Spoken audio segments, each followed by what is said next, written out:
afternoon, Senator Kane's office. Good afternoon. I had a comment for Senator Kane regarding the shutdown. I was just reading some reporting that's kind of showing that Senator Kane might be thinking that he can agree with Republicans to talk about the ACA subsidies later. And I don't mean to be rude, but I just invite him to be so for real with us right now. There is no way the Republicans are going to make good on it. John Thune is literally on Politico right now saying that he cannot guarantee that a deal on extending the premium tax credits will be passed by November 21st, which is the proposed date of the end of the Republican CR. Open enrollment for the ACA starts on November 1st. It ends January 15th. With all the recesses and the holidays and whatnot, we all know that the Republicans have no intention of extending the subsidies in time for anyone to make any open enrollment decisions, which they probably want to do because they want to have attrition off the ACA marketplace, because that's been their game for decades now, is to gut this. I don't understand why Senator Kane thinks that he can negotiate in good faith with the Republicans.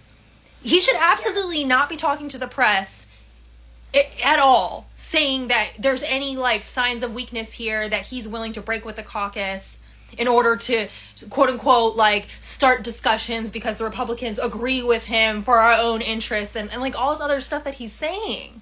This is insane. This is the same stuff that happened when Mitch McConnell blocked the Democrats from getting a Supreme Court nomination through the Senate, saying that it was an election year, so they couldn't do it. And don't worry, next time when this happens to us, we'll play by the same rules, and they didn't. Which is why we have 6 Supreme Court justices right now who are off the chain. This is the exact same stuff the Senate tries to do every single time, especially the Democrats in the Senate. Please tell Senator Kane that we expect him as Virginians to protect our interests, especially as the bulk of the federal workforce, especially as the ones who have been suffering from the layoffs this entire time and not just during a shutdown. He needs to hold the line.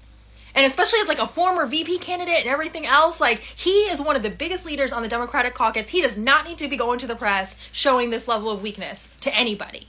Please tell him this is unacceptable, and he needs to do a lot better. If he is going to capitulate at all, it needs to be for an actual concession from the Republicans, which is not happening right now. And I understand that you're caught in the shutdown, you're not even getting paid right now. I'm not trying to be rude to you or even to Senator Kane. I'm just saying. Understand. Yeah, I'm just saying that what is this all for, right? If we go through all of this to get nothing, then what, you know what I mean? What was the point? Yeah. Mm-hmm. Okay. I completely get it. We appreciate you for calling. Now, definitely get passed along to the senator. Thank you so much. All right. Thank you. You have a great afternoon.